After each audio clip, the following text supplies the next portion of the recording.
Hello everyone and welcome back to this 11th episode of Joe's NBA Podcast. Today I have a very big announcement that's going to make everybody happy. I'm going to be doing new podcasts every Tuesday, Thursday, and Sunday, so there's going to be 3 podcasts a week. I really love to do these podcasts and I think you guys like them too. Hopefully you do, otherwise then I don't know why I do them.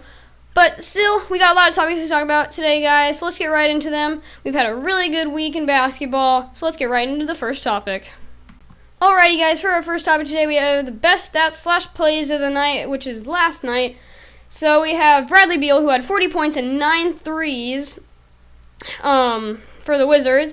Then we have Elfrid Payton, who had his 4th straight triple-double, which is just crazy, because Elfrid Payton ain't seemed like the guy to have a triple-double 4 times in a row. I swear, it's because he cut his hair. He blocked his own shot with his hair last year. I thought that was friggin' hilarious. Man has been on a tear recently. This is his 4th straight triple-double. He had 16 points, 13 rebounds, and 16 assists for the Pelicans, which was great. I mean, they did lose to the Suns in overtime after I think they called a timeout that they did not have, which was kind of funny. And then we have Paul Millsap hitting a tough game winner through contact. It was a layup with 7 seconds left. I saw the play. I remember Jamal Murray kicked it out to him. He drove inside, got a really tough contact layup. It was just great. And we had Steph Curry helping beat the Thunder as the Warriors didn't even have KD. And Steph Curry had 33 points.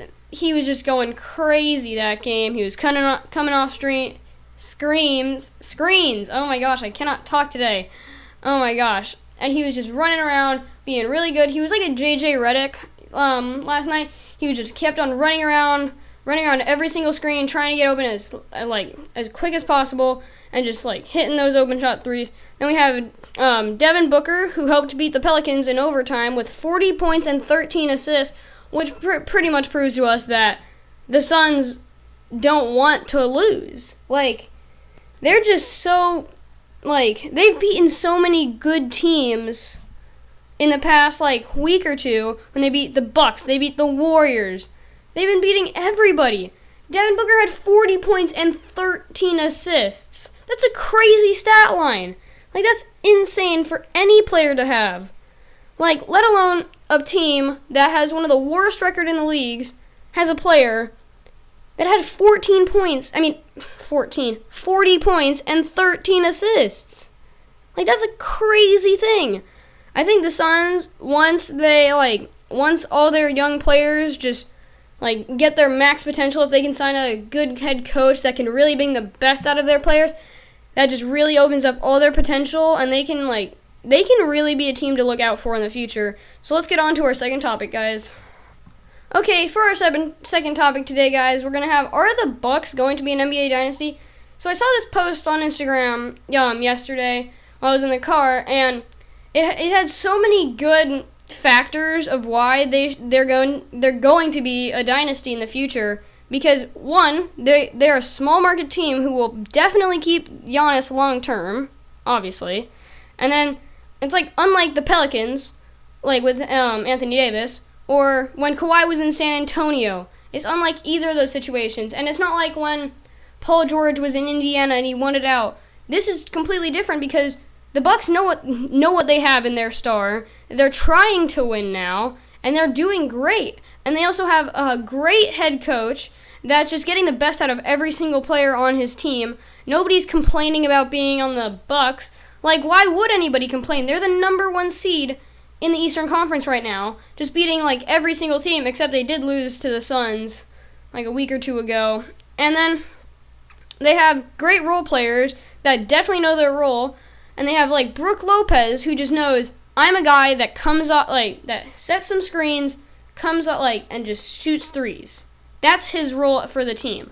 Then we have Eric Bledsoe, who's just been killing it after getting that contract extension, and just overall just been killing it this season. Eric Bledsoe has been a beast. And then obviously, they have Giannis. Giannis is the star of the league. He's going to be the face of the league for the next few years. Once LeBron goes down, which he already is, LeBron is declining now. Once Giannis just starts taking over, nobody will be able to stop the Bucks. I think the Bucks are just going to be a complete, dynasty in the future. I think they have a chance to upset the Raptors and the Warriors this season, and I think they could be an NBA Finals contender this year, 100%. And they are the first team to 50 wins this season. That's crazy. Last year, they were the 7th seed. Lost to the Celtics without Kyrie Irving or Gordon Hayward. They were led by Jason Tatum. But still, now, come back, they sign a few good role players, get a new head coach, and bam, they are just a great team now with the number one seed in the whole league, actually. And I think if Giannis wins MVP and they win the championship, I think Giannis that's when I'm saying Giannis is the face of the league, not franchise. He already is the face of the franchise for the Bucks. I think that's when I say Giannis Antetokounmpo is the best player in the NBA.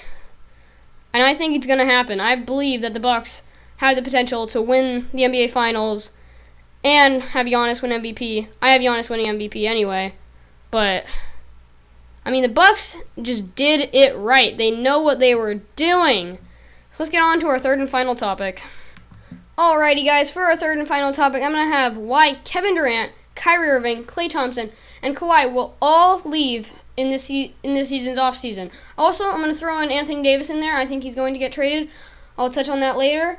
So we have Kevin Durant, who's just an all-out superstar. Just knows how to do everything on the basketball court. He can shoot, he can drive, he can finish. He can just do everything. He can post up, he can fade away. He has every single skill in the book, right?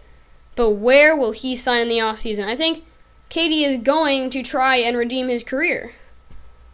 He signed with the Warriors, became the biggest snake in NBA history. They already had 3 All-Stars. That's crazy. They pulled 4 All-Stars then. And then they signed DeMarcus Cousins. Heck, I forgot about him. I'll add him in there too. They're all going to leave. They all have to leave. And then KD is just... he's the ultimate X factor, I think, this season.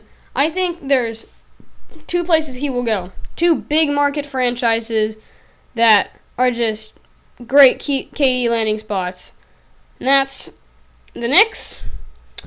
And I'm saying this just because, I want it to happen. Not saying that it will happen. Saying that he has a potential to go to the Lakers. The Lakers, we did lose earlier today to the Knicks. Because apparently LeBron can't hit a game winner over Mario Hezonja. Asking who that is? Well, so was I.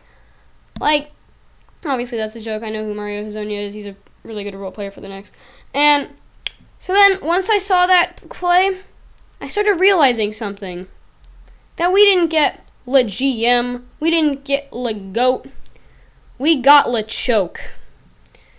We got the choke LeBron. We got the person who just wants to be a movie star. He wants to be in the big market franchise, not to win us games, not to get us rings. No. For his brand. He didn't come here to help a small market Los Angeles team to win an NBA championship, to make him the greatest player of all time. Nope, he came here to build his brand. Yeah. So, yeah, I learned that today. So hopefully KD will sign here. Also, on AD, I think what we do in the offseason, we trade LeBron for Anthony Davis. Straight up. Boom. Done deal. LeBron for Anthony Davis. Swap him out. Just to mess with LeBron. Just to totally destroy him. He wanted to play in a big market. No, go play for the Pelicans. How about that, LeBron? Watch us win games with Anthony Davis. And you can just go play in New Orleans with Julius Randle. I'm so sad that we we just let Julius Randle go in the offseason, though. He had 45 points the other night for his career high. It sucked. But I say we just trade LeBron. Yeah. And then for Anthony Davis, yeah, I'm saying that we do that. And then we have Kyrie Irving. Yeah, if KD goes to the Knicks, I think Kyrie's going with him. Just saying. Or he could go to the Lakers. Probably not going to happen. I mean, LeBron, when we did play against them, pulled up his shirt like he did last year. I mean, it could happen. I'm really hoping so. I want to win games. I was like, when we signed LeBron, I was like, it's a wrap. We're making the playoffs. We're going to do it. I'm going to see my Lakers in the playoffs. Nope. We got LeChoke. Then we have Clay. Clay could come here too. I mean, it's an opportunity. He's probably going to stay with the Warriors. I heard this thing. That sounded absolutely mind-blowing to me. If Klay Thompson went to the Bucks, imagine that, and they re-signed Chris Middleton, they'd have such a good starting lineup. They'd have Eric Bledsoe. They'll have Klay Thompson. They'll have Chris Middleton, Giannis, and then Brook Lopez. Those are all amazing players to have on your team. That's it. That's a championship starting five, 110%, especially if the Warriors lose KD and Klay, and then DeMarcus too. I mean, I think it's possible. If Klay goes to the Bucks, I won't even be mad, because I love the Bucks. There's nothing not to like about the Bucks, unless you're playing them in the playoffs. But, Bucks are just such a nice, well-stabled, such great chemistry team. They're just such a great team, and everybody likes them. I don't know why the Bucks are so good. Then we have Kawhi. I think Kawhi is going to leave, probably I was going to say a few weeks ago, he's coming to the Lakers, it's going to happen. He's going to Clippers, probably. Unless the Raptors can do something in this, not off-season, but in the playoffs this year, which are coming up soon. I'm excited to not watch my Lakers play again. It's going to suck. And then we have DeMarcus Cousins. I think that's the only person that we really, really have a shot at. Like the Lakers. He's probably going to go somewhere else. I mean, I've heard rumors of him going anywhere. He's gonna leave somewhere, and it's gonna be crazy. This offseason is just gonna be great. I am ready for this offseason to happen. Bring this offseason on. Let's go. Get through the rest of the year. Who cares about the playoffs? Psh, who cares? I don't care anymore. Okay, that was it for the podcast today, guys.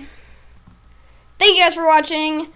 As you probably know, you probably should subscribe, like the video. Make sure to comment down below if I should put 2K. I'm probably putting 2K in the background for this one of me beating Jack.